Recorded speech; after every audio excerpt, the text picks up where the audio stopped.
Hi everyone, welcome to Psychedelic Conversations. This is your hub for engaging in deep conversations around serotonergic hallucinogens that alter perceptions, affect cognitive processes, induce mystical and spiritual experiences. Enjoy the show.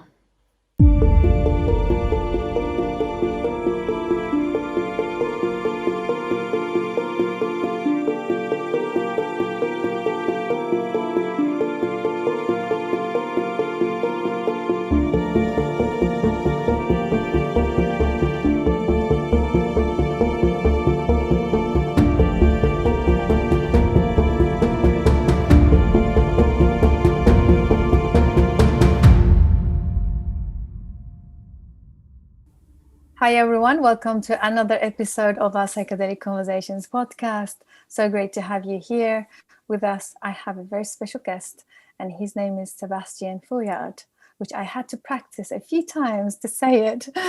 Thank you so much for being with us, Sébastien. Great to have you. Welcome. Thank you. It's a pleasure to be here and discussing my journey together. I love the shirt. It really is.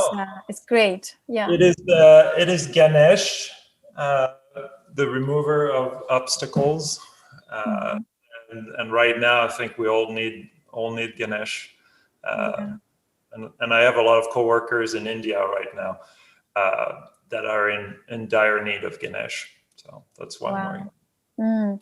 Tell us about your story. How did you come into the psychedelic space? But also tell us where you are and a little bit of your background. Yeah, so I live in Seattle right now in the Pacific Northwest. My story is that my background is very conservative. I was started in France with a religious Catholic family. I moved to New York City in the 90s when there was the war on drug. And so I studied computer engineering. It was all very Cartesian, all zeros and ones. And I was also creative, but it was kind of another side that I never really cultivated. And about 10 years ago, I started learning meditation, transcendental meditation. And I took on yoga teacher training as I was doing a startup. And I really wanted to further my yoga practice. And I really didn't know where that would take me. My teacher was like warning us, is like, hey, I don't want to be responsible for what's going to happen, but this could be, this could have big impacts in your life. And so one of the first sessions that we did in yoga teacher training was called Kriya Yoga. And it was 2 hours, eyes closed, doing Basrakas like that, with the teacher controlling your breath. And then at the end of the session, you do a humming with your mouth closed. It's like, mm. And when I did that the first time, I left my body. I mean, I was gone. I was like somewhere else. I was in a dark room with a symbol in it. And I was like, wow. Like, this is amazing. Like, all this spiritual stuff is true. And it just hit me all at once. And it was so powerful. I had like tears and that kind of got me on that journey of like, wow, what else is there that I don't know about? Like, I've lived this life and I want to learn more. So I deepened my meditation practice. Cannabis wasn't legal yet, but I had a friend with a medical marijuana license. So I actually tried cannabis and meditation together, and I went deeper. And I was gone when I meditated. I mean, I was like full samadhi, poof, like in the universe. And so after the meditation, I tried float tanks, and I was like, oh, that's neat. It kind of got me a little further, but I went deeper with my meditation. And about 6 years ago, I met my wife, whom I did teacher training with. And she was going down to Peru. She was going to the Temple of the Way of Light in Peru to do about 12 days there. And about 7 ceremonies, which is really hardcore. I mean, you're in the middle of nowhere. And I was like, oh, I really want to go with you because, you know, I want us to kind of discover that together and grow together. And we were dating at the time. And I ended up going, I found local Native Americans that were running ceremonies at the exact same time.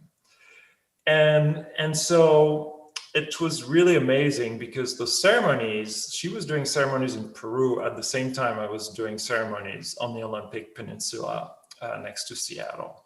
And our ceremonies were outdoors around a big bonfire. There's about 30, 40 people. And it was an ayahuasca ceremony. And we get the cup, we drink the ayahuasca, we start our kind of meditation process for the first half hour. And there's that big fire in the center. And I'm looking at the fire and it starts sinking into the ground and breathing, like the whole fire pit is going up and down. The sparks are connecting to the stars. And I have like this big smile on my face of like, oh my God, what just happened? Like it was amazing. And then they started playing music. And it took me on this journey of beauty and exploration because a lot of the yoga work I actually had done before helped me deal with my shadows. So when I got to this journey, I had done a lot of preparation already, a lot of cleansing, a lot of preparation, which is something I would recommend for a lot of people. It's like, hey, just know that, you know, eat your vegetables before you get to your dessert, or, you know, like before you do 5-MeO DMT that is like ripping the door and its hinges, like there's other things you can do before, even meditation and breath work. And so I actually, in the first ceremony, I connected with my wife in Peru. And I had this amazing experience where, you know, we connected in the ether and I saw her and I was like, and I still had my engineering background. So I was like, honey, I'm going to give you a number. And then when we meet again, after 2 weeks, you can tell me what that number is so I can see if it really connected. And so she was in the jungle, so we never talked until she came back. When she came back, I was like, oh, what's the number? She was like, what number? There's no number. I was like, oh man, it's not working. And you know what's interesting with ayahuasca is a lot of time you get the lessons you don't expect. And this lesson was a very powerful one. And with ayahuasca, there's also big motherly love. And it wasn't until a year later when I actually was looking at an old French photo album where we write the dates differently. It's like day, month, and year. And in the margin of the album, it said 6-3 and a year. And the number I'd given my wife was 6-3. And I was like, wow, that's my mom's birthday. And I knew my mom's birthday was in March every year, but I kept on forgetting the day. And after this, I never forgot my mother's birthday. And that was kind of the first lesson from Mother Ayahuasca of like, you shall not forget your mother's birthday. Like, you think you're smart, you think you can test my system, but do not forget your mother's birthday. And that was just the first ceremony. And I did 2 more after that. And in the second ceremony, I saw the birth of our daughter, her spirit. And she was birthed like 2 years after that. But I saw it like very clear. And when my wife was actually in Peru at the same time, she was getting her womb ready. She was working with like the Shipibo maestros to do the whole process to get ready for that life. And so those first 2 ceremonies were amazing. And after that, when she came back from Peru, we did more ceremonies with the Native Americans. On the quarter at the beginning, we were going there every quarter, 3 ceremonies at a time. And then at some point we started participating in mushroom ceremonies and then running mushroom ceremonies. And then eventually I oh, and then the following year, I went down to the Temple of the Way of Light as well. And I had a whole other adventure there because I wanted to follow in my wife's footsteps and experience the jungle, which was just amazing. Like how you can have a wonderful, fulfilling life with very little. And that was one thing I experienced in the jungle is like I stayed in a tembo, which is this little hut that has screens all around, and you have a bucket to wash your hands and a bucket to go to the restroom and a bed. And I was so happy and fulfilled for those 2 weeks. It was amazing. And yeah, so I've done that, lots of ayahuasca ceremonies. Now I actually work with a team in Peru called the Earth Medicine Experience, and I'm trying to help them make it through the COVID pandemic because it's been really hard for all the retreat centers down there. So we're trying to find ways to continue to have retreats in a safe way for our guests. And then every once in a while run mushroom ceremonies as well, where both of my wife, who's a Reiki master, will help with the healing process. And I love playing music. I play harmonica, play flute, I play drums. And that's actually another story is the medicine helped me unleash all that creativity that had been bottled up for years. So there's a lot. And I also work in corporate America still. I work at Microsoft right now, and I'm very open about the work I do on the side.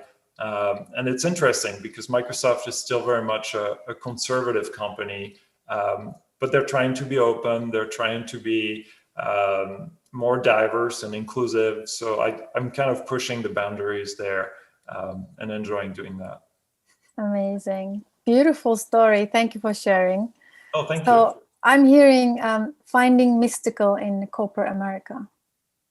Oh, yeah. Finding the mystical in corporate America. It's using it. I'm using the mystical. I'm not necessarily finding it. I'm using the mystical to help us really build better products. And a lot of it is resonating with our users, realizing that I think one thing that psychedelics do well is they allow you to see others' perspectives. They allow you to see, oh, here's my mother and how she feels about things. Here's this person who's struggling there. And really getting in their shoes is actually really important when you build a product, because a lot of times we're like, well, that's okay if there's this bug here or this bug here. Is like, if they don't like it, they'll log some feedback and tell us they don't like it. It's like, no, it's like people have hard lives. They have challenges. And the last thing they want is when they start their computer or their phone is something not working. And every little things add up. It's like you need to be invisible and let them do what they want to do. Let them be creative. So that's how I use it. And I also use it connecting with coworkers that have challenges, and we have very long conversations about life that are very much inspired by my experiences as well. Wow, that's beautiful. So yeah, I think you're a great candidate to ask about how do people feel about, or at least what are your observations in, especially now that plant medicines are becoming a big part of people's lives. US is leading the way. Many countries are kind of following the footsteps, and we're kind of going through a renaissance right now. If you agree or not, I'm not sure if you do agree. Oh yeah, we are going through a renaissance. If I look at my work, there's different types of people I interact with, and my mission is to really break the stigma around psychedelics. And why is it important for you to? Why is it important for you to break the stigma? Because there's a few things in life I couldn't think living without. I could, like, if I died tomorrow, having kids is one thing. Like, I couldn't think about going through life without having kids. Like, for me, this is something very essential to who I am. And I couldn't think going through life without having the lessons that I got from psychedelics and how it actually shaped me and made me a better person.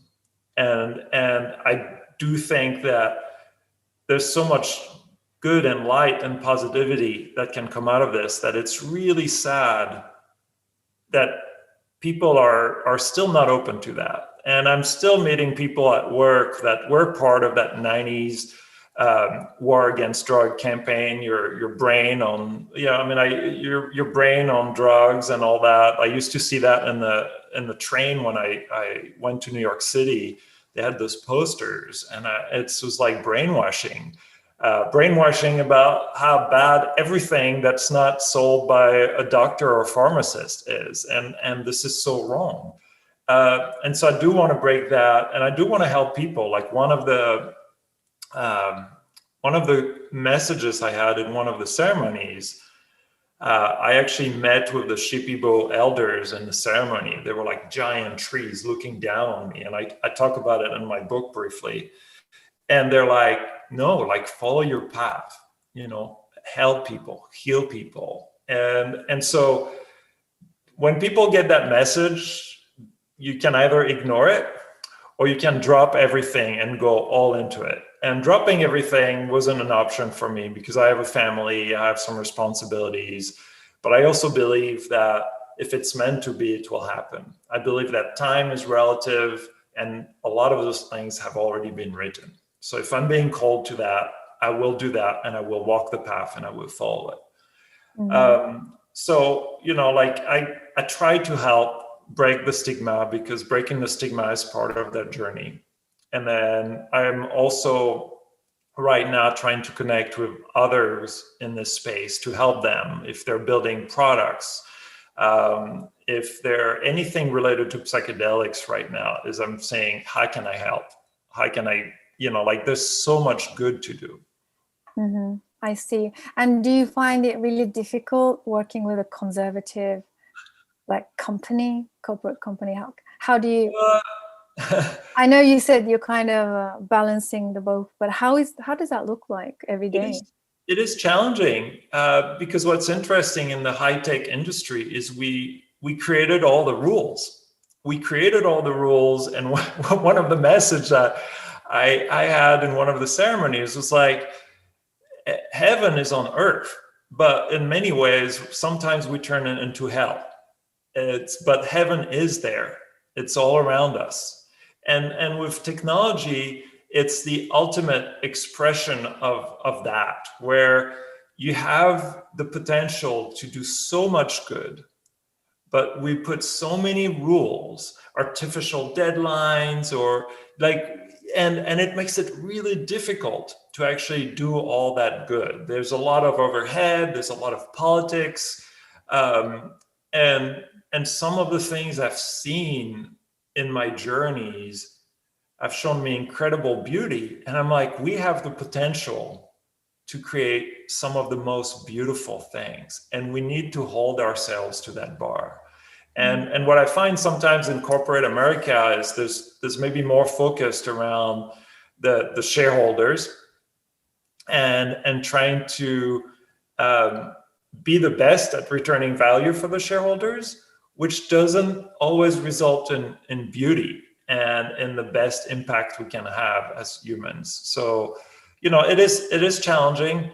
At the same time, I think Microsoft tries to do good in some ways, but it's still a giant company, and big companies like that, it's really hard to do everything you want to do to save the world. You have a lot of shareholders that are hungry for returns.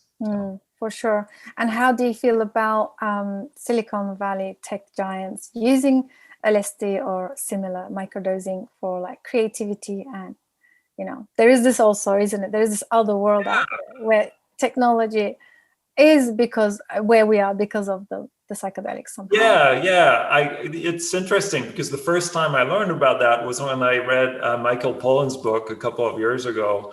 And I was like, wow, the design of the circuit boards was helped by, the use of LSD. And I think if the stigma is broken and people can come out of the closet and actually talk about it, that would do a lot of help, because I don't believe psychedelics are only for mental health. There's the spiritual health, which is also really important, and the creativity. There's so much more that can be done around it. And a lot of times people focus just on the mental health because that's a way to legalize them right now. And there's a lot of need there. And the use of Silicon Valley, I feel it's important to also separate what people are doing because it's trendy versus what they're doing because they have a connection, they take it seriously with respect. I've never really done psychedelic, at a Grateful Dead concert. Like, I don't say it's a bad thing. I'm not, like, for me, it's really a tool that's part of my growth. And I think there's a certain respect when you use psychedelic, even on microdose, that is really important. It's a really important part of people's journey. But I know if you want to scale it up, you might like to, millions of people, maybe we'll lose a little bit of that. And I don't know, I need to kind of let it sink in and see how I feel about all that. Yeah, I like the idea of if people was to come out to talk about their experiences. Yes, because of the legality and because of all the war on drugs concept, I think a lot of people are scared to talk about psychedelics, and especially if they have corporate jobs that don't allow. I mean, lucky for you that you can actually do this, have this conversation with me, and also follow your passion through, offering psychedelic ceremonies to other people. But there are so many people that I meet also in corporate world. They cannot risk their job because of the war on drugs, and of course, so many people are not allowing themselves to explore or experience because there is always this fear or worry about losing their job. That's number one. And the other thing I wanted to mention to you, I don't know what your thoughts are on, one of the famous podcaster, I don't know if I should mention his name because the source might be not correct. Oh. It's Tim Ferriss, but apparently Tim Ferriss said that there are no leaders or influencers in the world who never experienced psychedelics. So along those lines, he said the people that we follow, love, and connect with are, teachers of our time, gurus of our time, mentors, coaches, creatives, people who lead the world, have almost all of them experienced psychedelics. So this is interesting because I always wonder what happens if Tony Robbins, for example, was to talk about, if he did have the experience and talk about it, and what happens if, those big names that we grew up with, one of them was Jack Cornfield. When I first discovered that he was part of the Esalen community back in the day with Stan Grove, when they did the studies on LSD, I was like, oh my God, I should have known, because he is one of the most grounded, one of the most amazing meditation teachers that we all know. So yeah, it's an interesting thing. And I heard Rick Doblin talking about this on another podcast, and he said he wants to have this world coming out day. Yeah. Have you heard of that? What do you think of, what are your thoughts on that? Oh, I'd like to see that too. That'd be so great, because when I talk about this with my mom, for example, or her husband, who's an engineer, they don't get it.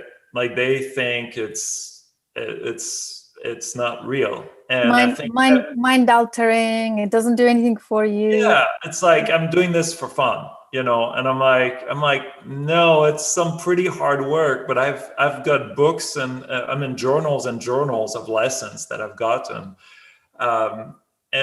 and I think people coming out there would be a great idea. I mean, that's actually why I'm so outspoken on LinkedIn about this, because I feel like LinkedIn is a great platform with a lot of conservative people that, you can inspire them. You can reach out to them. You can let them know it's like, hey, I'm like you. I've done product design and development for 25 years. I've got a family. I've got 2 kids. We're very responsible.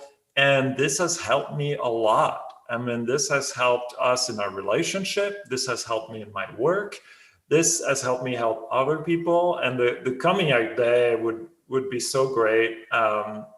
I think the risk is, it's a balance, right? You don't want to do it because it's trendy. Like, I'm not doing the coming out and talking about it because it's trendy. I'm talking about it because about a year and a half ago, I was going through a very big depression. And I realized the reason I was going through that depression is I wasn't following my path.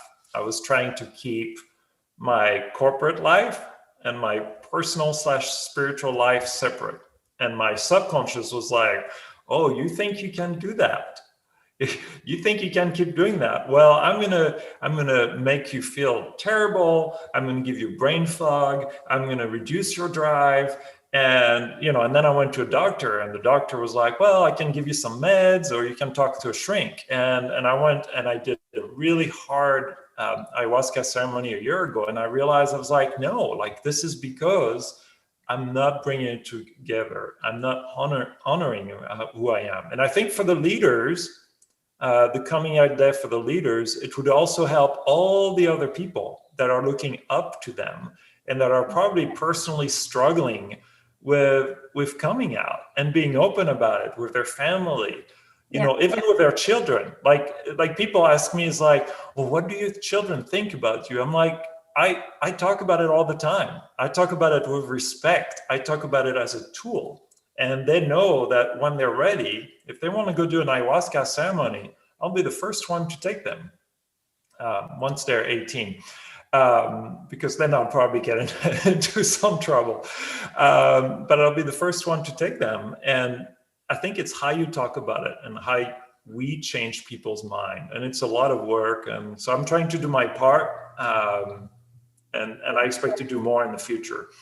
Yeah, I think from my observation as well, a lot of the issues that we are facing in the West is because we haven't built a container where we can see these as sacred plants. Because we come from a very myself as well, growing up in a very hustle and bustle city.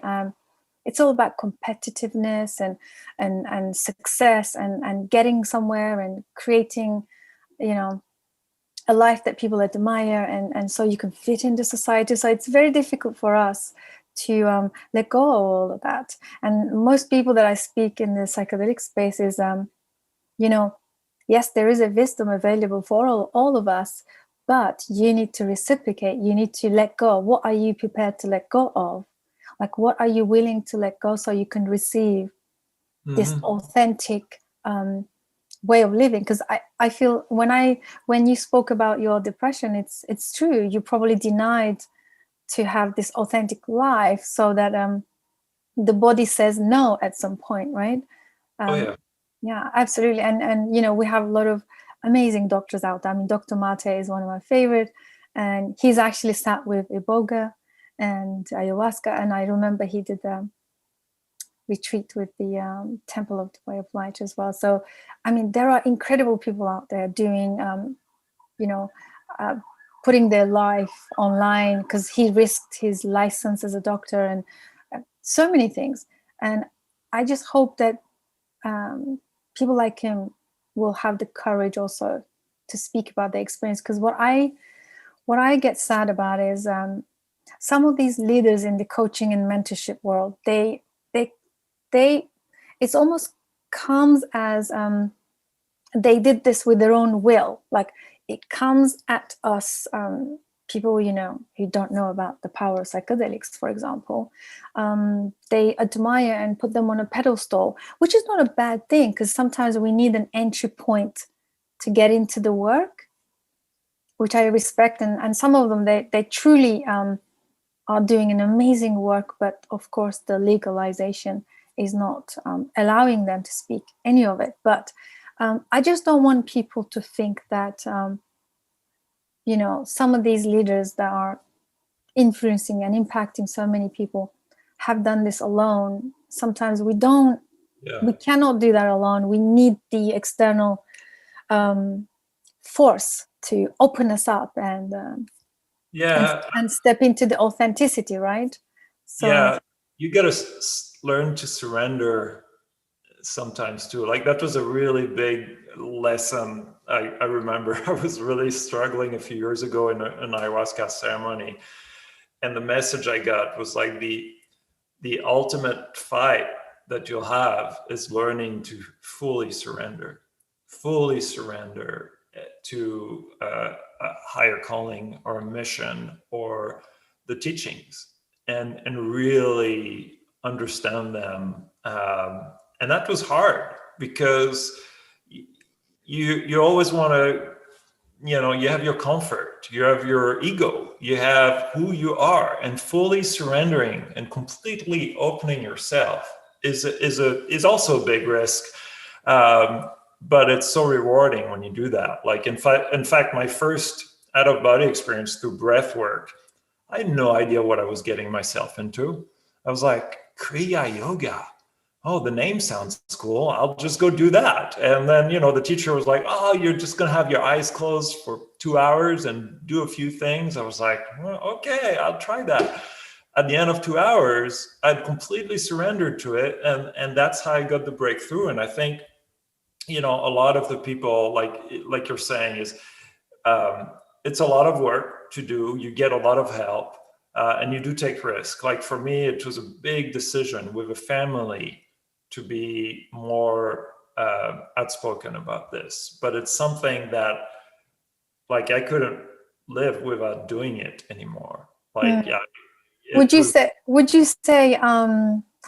because there is a saying that the medicines, they have their own agenda, and somehow they find a way for you to speak about them.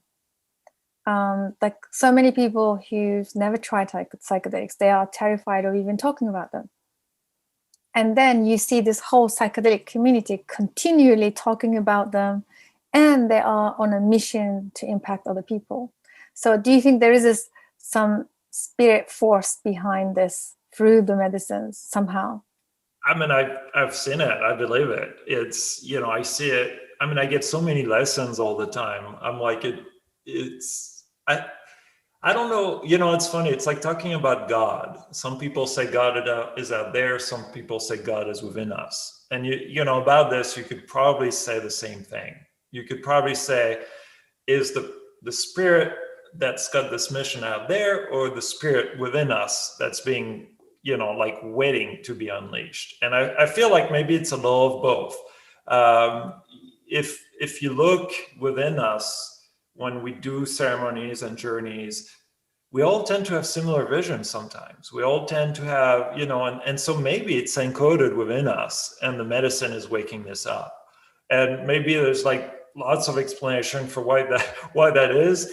I actually have started, after I started doing medicine, I stopped trying to question and give a reason for everything. And now I'm just like, just tell me what to do. I'll follow the path. I don't necessarily know where it's coming from, but what I can see is a lot of people are being activated to do good. I'm also seeing people that, because of their experiences, they might become a little bit more judgmental about, there's only one way to do this. You can only do it this way, or capitalism is bad, and all that. And I think it's a hard balance, because it touches us at our core, but we also have to realize, like, not everybody is at the same point in that journey, and we have to be humble and accepting and help them in their journey to get there. So this all goes against our wiring. Our wiring is to know, to have that certainty, and to believe we must see and we must touch, and it just goes so against everything we're wired for. Yeah. And I think that's got to be the hardest part of the path, isn't it? Just to surrender. I mean, surrender is the complete opposite of what we've been taught. You just keep going, and everything needs to be tangible, and and there Yeah. has to be a proof, and there has to be, results, and yeah. No, that's a really good point. It's funny because I really want to talk about preparation work here, because a lot of people jump straight into psychedelics. But for me, what really helped me was the yoga that I did that prepared me. And when we started doing our yoga teacher training, the other thing that the teacher said when we were doing meditation is like, don't try to process everything. Don't try to explain everything when it's happening. Just do that afterward. Just take it in, let it come in, and process it later. And the other thing that happened is, like, for me as an engineer, is I wanted to explain everything at the beginning. I was like, well, I'm doing breath work for 2 hours, so I'm hyper oxygenating my brain, and this is, and I'm like, why the heck am I doing this? Like, I'm focused on the wrong thing. Focus on the lessons that I'm getting and moving forward. Those are pretty positive lessons. And so just take it and accept it. And so I think a lot of people, in my family too, especially engineers, when I talk about what I do, they're like, oh, well, it's because you're doing this and that to your brain. I was like, yeah, well, there's a default mode network and this. But at the end of the day, like, I spend more time writing in my journals and trying to find ways to apply and integrate my learnings in my daily life, rather than question why that is. I mean, there's doctors that do that. There's people that do that. It's not my job. I see the benefits. Absolutely. I love that. I think, would you say that, I know it's just not for the Western world, but I think every single human being, for some reason, we live in the mind. Kabbalion, one of my favorite esoteric, teachings, they have these 7, components. And one of them is the reality, the life is lived in the mind. So the universe is mental kind of thing. And looking back at that, I think we all somehow live in the mind. And my background is in the holistic psychotherapy, and my job is to help people drop into their body, drop into experience. And I love what you said earlier about yoga. Yoga is one of those things that you just need to drop into the experience. And then there has to be an integration. There has to be some release. There has to be some, some letting go in the process.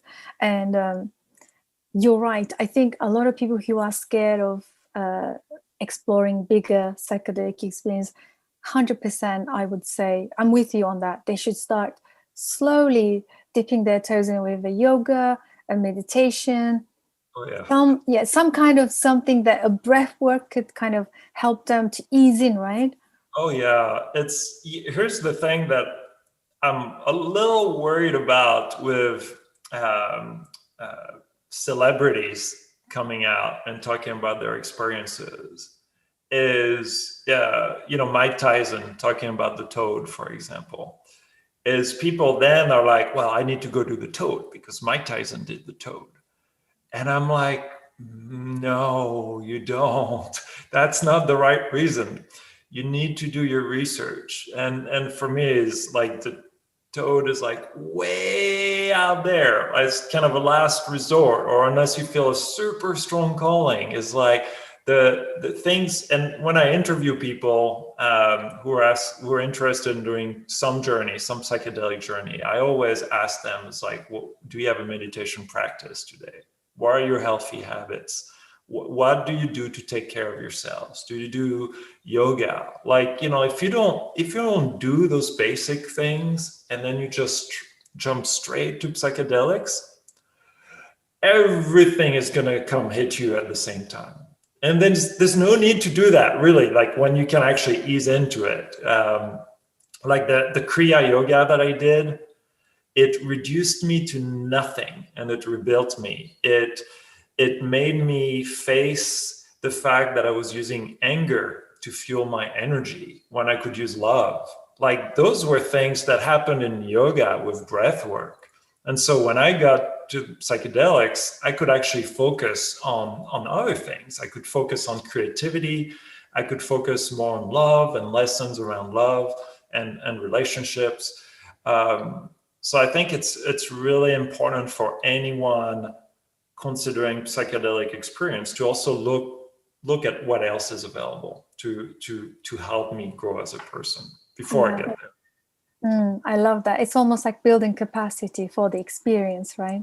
Yeah. And if you don't, it's kind of funny because I stopped doing yoga for a little while, and I noticed my journeys were getting harder, because when you take psychedelics, it's very important for all your energy channels to be open. And one of the things yoga does really well is help your body open all those energy channels. And the psychedelics will be kind of pushing through those channels. And if they're not open, you'll feel that through your body. You'll feel that through your legs. You'll have spasms. You'll have different things. And so I started yoga again. And in fact, one of the last mushroom ceremonies that I did at the end of last year, I had restarted doing yoga. I was fasting, and I started the day doing meditation.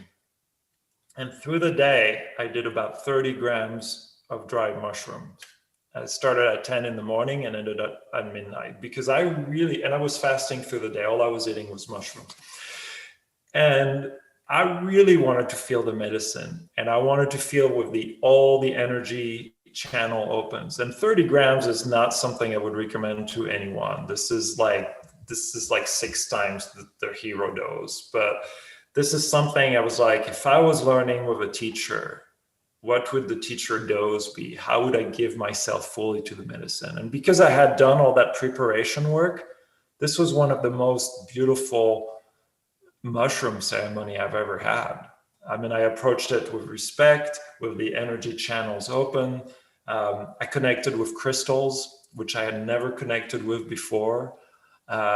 All my cells in my body were listening to the music, which made me realize that you have to be very mindful of the sounds you expose yourself with, not just for what they do to your ears, but for what they do to your entire body. I experienced that stillness that has been so challenging for a lot of people during COVID was actually a very good thing, an opportunity to go inside and go deep. And I went really deep through that journey.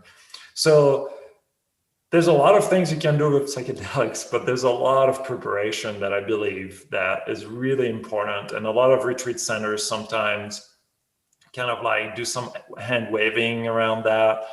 And I'm like, this is great. You want to go do this journey in Peru or in Costa Rica, but be serious about it. Prepare. And if you prepare too, this is part of your intent. And all that preparation build to the intent and that great experience you have when you're ready for it.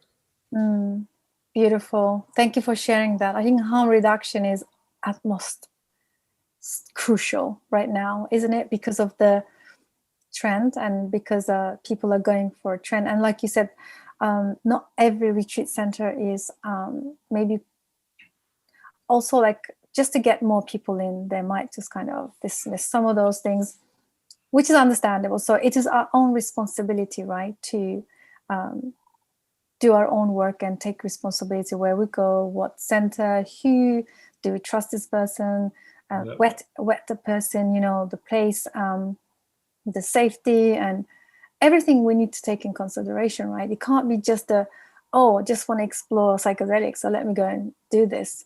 I think one of the most profound things that we are now talking more and more on social media with many people who are in the psychedelic space are harm reduction. And I'm really happy to see so much is being written and shared, and there's podcasts on harm reduction.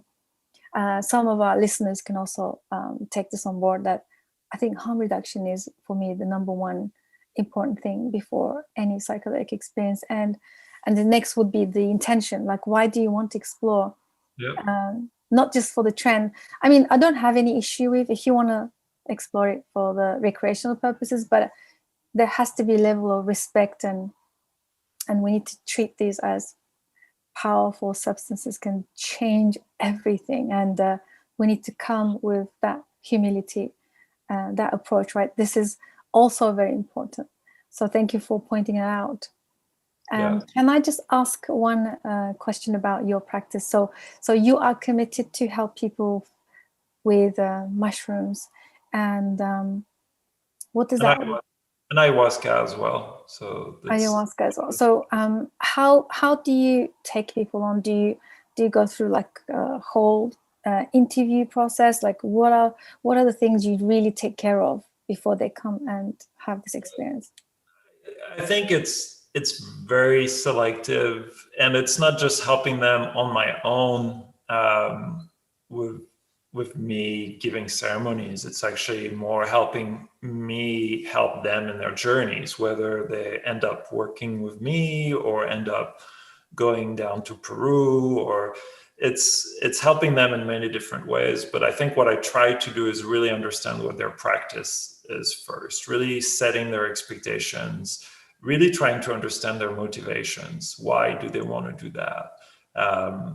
I had somebody come to me to talk about microdosing, and but she didn't really know much about it and why she wanted to do it. She just heard about it. So, part of it is a little bit of an education and setting expectations, because the other thing that happens is everybody thinks it's a magic bullet. It's like they've heard about it and it's like, oh, I want to go do it. I'm like, okay, maybe if it was a treadmill, you go and jump on the treadmill, you can do that. But this is so different. Like if you look at microdosing, it is still a very personal experience. And what you decide to microdose on will really depend on what you're trying to treat. Like for me, is I tried microdosing on mushrooms, and I had mixed experiences. I tried microdosing on San Pedro, and I had a great experience. Because when I used the full dose of San Pedro, I could see it was the exact opposite vector of my depression. And I was like, let's try that as a smaller dose. So, some of it is education. Some of it is learning about the person and their intent. Some of it is setting expectation. And actually, it's kind of funny. The book I wrote is to try to set expectations on what to expect in retreats in Peru. And I'm trying in the book, I'm trying not to carry judgment about the retreat center I used there. That's why I'm not using their name, but they packed a lot in 1 week, and maybe too much. And at the end, I didn't necessarily get all the answers I want. So that's spoiler alert. But I got other answers, and I think it's really important for people to do their homework. As far as taking on people, I work very much in like context of group people. So if and it's like small, tiny groups, and if usually it's mostly experienced and maybe one person that's less experienced, so that we can all help that person. And I'm not doing that as a profession per se. I'm doing it when the stars align and when I feel that it's the right thing to do. It's not I'm not a guide, I'm not a sitter. I know some tricks. I want to help people, and I'm learning and I'm caring, and I have no problem referring people and helping them on their own journey. Yeah, amazing. And would you say,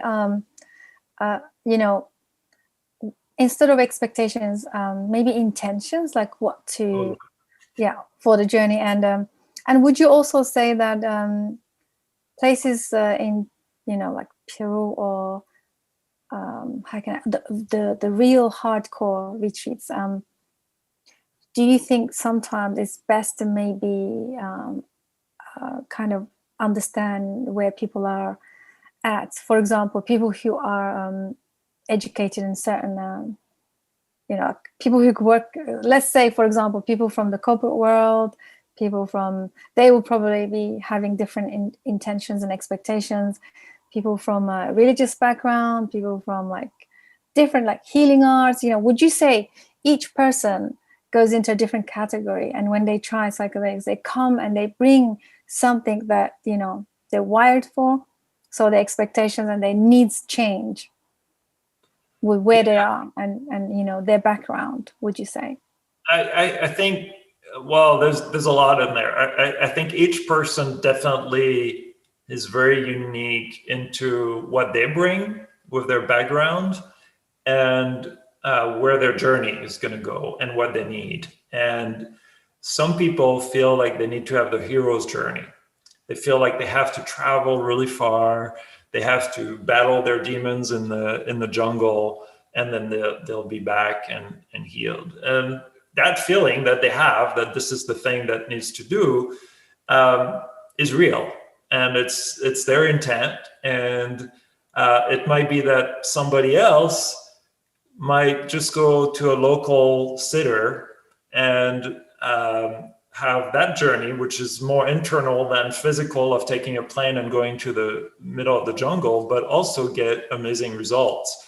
And it's funny because over the years, I've had that argument many times with people where they're like, no, I have to go down to Peru because it's authentic and everything. And I was like, well, I've worked with Native Americans locally, and it's very authentic, and you have a completely different sense of community and family. And then you get to bring all your gear, your pillows and everything. So it's in some ways it's a different type of comfort, but I've learned a lot there. And so it really depends on where people are coming from in their head and what they feel they need. And sometimes you have to respect that, even though, like, personally, I feel that, I might not go to a specific retreat center. I might not go do the jungle again. I mean, I love the jungle, but it had tons of mosquitoes. Things were getting moldy very quickly. And, the Sacred Valley for me is better, but locally is even better with Native Americans, because they mix. That's the other thing. I didn't even talk about music, but you have Icaros are very much like medicine, and there's different Icaros tailored to different people's needs, and they can be really harsh and they can be really strong. And if that's not your thing, it could be challenging as a first timer. You might want to go something where maybe they use a little bit of guitar and some harmonica. That's that's a higher, better first step for some people. So, like, there's so many things that go into where you take people on their journey. So a lot of what I do when I talk with people about it is trying to understand what they want, what they need, who they are is the biggest thing. Like, like, what would work better for you? Do you feel like you have to go through the grinder and suffer in order to get your reward? Because some people feel that. And other people are like, no, just give me the medicine. I can do it locally, and that's good enough. Yeah, I do agree. And what you said is very important, because if somebody, Icaros is the singing, right? Is the singing, the traditional singing, authentically, just sort of, it's never planned, and it comes with the medicine. And the facilitators usually start singing based on the medicine, like how sometimes they say they channel the energy or the spirit in the Icaros. So yeah, I do agree, it's a medicine itself. But for example, if somebody never experienced anything like that, this could be quite intense. And I like your approach that you always reinforce. Try and dip your toes in slowly, and then, make the transition slowly. Take your time. There is no rush. Psychedelics are available everywhere. Like, you don't have to fly to jungle, which, in case you want to, that's fine, but it just doesn't mean that you won't get any experience. Like, you could start with the local sitter in your own room, right? And explore the territory. And then you can slowly build capacity to have bigger experiences, maybe in a group setting later on, and then slowly, natives, and then maybe the Peru. This is a really good way of building capacity, because I think a lot of the issues that we have in this day and age is that a lot of people are, I think a lot of us, we never used to talk about emotional trauma, suppressed trauma, and this unknown. And one of the things that psychedelics do, as you know as well, they reveal what's in the unconscious. So, and sometimes, like, this doesn't need to be with psychedelics. I do know there are stories about even Kriya Yoga that you got activated I mean, I know that Vipassana retreats, for example, the silent meditation retreats for 10 days, they have ambulances outside, they have medics in-house.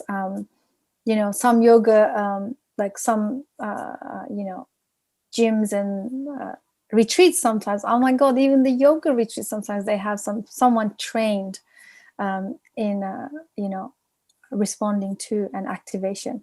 And these are the things we need to consider with psychedelics. And thank you so much for bringing that to our awareness. I think building capacity is very, very important. Yeah. And we have a very different way of responding to the activation. Some of us can be very stoic. Some of us can go really crazy and cry and have that tantrum, right? Some of us can laugh it off, right? No, Right? I gotta call that out. This is really important. Now, I want to bring that again about the toad, because I think people really need to learn how dangerous it can be. And I respect the toad I have a lot of respect for the toad. But one day, it was before my first toad ceremony. It was in the Sacred Valley. I was taking a nap in my room, and I heard that sound that I had never heard before. I didn't know what it was. It echoed through the entire valley. I thought it was a bird. I'm all alert. I rush out of my room, and I run to find out what it was. And it was somebody screaming, going through their toad experience. She was screaming like she was being murdered or whatever. Like, I'd never heard somebody scream like that. And the healers had it all taken care of. They were calm, they were experienced. And she never remembered anything after that. I talked to her after that. But like, those are impactful experiences. And she was still searching for answers after that. Like, she didn't get all her answers after all that screaming. And, you know, I think a lot of time with society, we have that saying, no pain, no gain. And so we feel like we have to, you know, have pain and go through those hardships and rip the door open. And you know, there's a cheesy quote from my yoga teacher. It's like, you know, as little as needed, as much as necessary. But, you know, one of the things we need to learn as a society sometimes is work more in the nuance, the things that are more subtle. And this is hard because we're not trained to do that. We're trained to, even when we eat, our taste buds and everything, it has to be very strong to be noticed. And I think if you can actually ease in your journey, you can have one of the most beautiful experiences in your life for years to come. And now, like, for me, is I'm at a stage where I don't do psychedelics as often anymore because I don't need to. I'll do microdosing every once in a while. I might do like a couple of groups of ceremonies once a year. But I was doing it a lot at one point, and right now I have so many teachings that I got from that I'm focused mostly on that. So it's a long journey, and I think people should really take their time easing into it. That's beautiful. Great. And this is what we need to hear more and more. Yes, there will be a time where you probably sit in many, many ceremonies, but there needs to be a time to integrate, to take time out and to really be with yourself with all the experiences. And I love that. Thank you so much, Sebastian. This has been amazing. Before we wrap up our conversation, there are a couple of things I want to ask about your projects going forward. But just want to say this before we leave, and just want to thank you for reinforcing the capacity building aspect, because I'm honestly, sometimes I get a bit tired of reading bad trips online. People are continuing, you know, I am a member of so many psychedelic communities online, and I see, especially, I think lately I have seen many bad trip reports. People are completely lost and activated and they don't know what to do with themselves.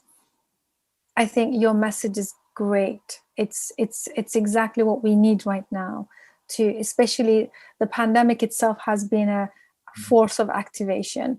We need to ease down and be more calmer and build capacity slowly to go into any of these experiences in time. There's no rush, and then take the lessons and integrate them. So thank you for that reinforcement. And for you going forward, what's the projects looking like, and what's the mission? Yeah, so I'm working on another book. So I finished my first book, which was it took 2 years. So I put that out at the end of last year, and I'm working on another one right now that is actually bringing all the lessons I got together. So it's more about, I'm actually not writing the books to make money. I wrote them originally for my family, and then people start asking me about them. So I write them more to break that stigma and talk about psychedelics. So I'm working on that. I'm also working on advising different companies in the psychedelic space, and mostly trying to figure out how they can craft beautiful journeys for their users, whether it's through the products they build or other means, like if they run retreats, it's really helping them craft what that narrative is. What is that path that they take people on? Because one of the things that I really love doing, I've got a website called Harmonica for Sanity, where I love playing harmonica. I love crafting beautiful journeys for people, because I do believe beauty can be very healing. And so I want to help other companies in the space doing that, and connect with people too. I call it my mycelium network.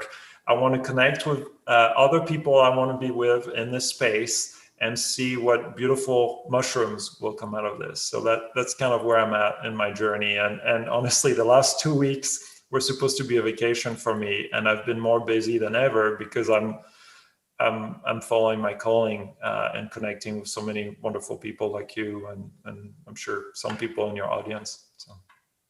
Yeah, beautiful. Thank you so much, Sebastian. All the work, and you're doing incredible work, and appreciation for all that you do. And also thank you for sharing your insights, your wisdom. And of course, we will share the links to your books and your website, and all the necessary links that the listeners can connect with you. I just want to end this conversation with this, that I never heard this anywhere before. Healing, beauty is healing. That's so amazing. Oh, I got to tell you, if I may, is this came during Native American ceremony, where they actually use fire a lot more than Shipibo ceremonies. And I was following the medicine, and I went to the fire outside, and I looked inside the fire, and the flames were so beautiful, and the power of the fire was cleansing every cell in my body. And I just realized, it's like, we always feel like we have to go through hardships and everything, and beauty can clean every single cell in our body if we just accept it and let it flow through us. And it's actually one reason I also like mushroom ceremonies, is with certain types of mushroom. I've helped people realize that, ayahuasca is hardcore. You purge, you do all that thing, you do your hero's journey. Mushrooms doesn't have to be this way. You can have beautiful, enriching journeys that are so full of love. Like, I've seen people cry. Well, even in ayahuasca ceremony, but they were crying. Like, a friend of mine, she's a healer. She was crying because she'd forgotten how beautiful and cleansing, like that beauty, how cleansing that beauty could be. And that's something, like, for me, it's a really big deal that people realize that beauty isn't just entertainment. Beauty is healing as well. And we need to see more of that. So I love it. Thank you. Beautiful last words. Thank you, Sebastian. It's such a pleasure to have this conversation. I'm sure we'll have you back for part 2 at some point. Oh, thank you. It was a pleasure being there. All the best with all the projects that you're having for the future, and on the mission that you are. So again, much appreciation. Thank you. Thank you everyone for tuning in. It's been an awesome conversation and hope you enjoyed it. Do contact or get in touch with me or Sebastian. Drop your comments below. I'll see you guys on the next one. Much love, and don't forget, beauty is healing. That's my new mantra. Thank you, Sebastian. Bye everyone. Much love.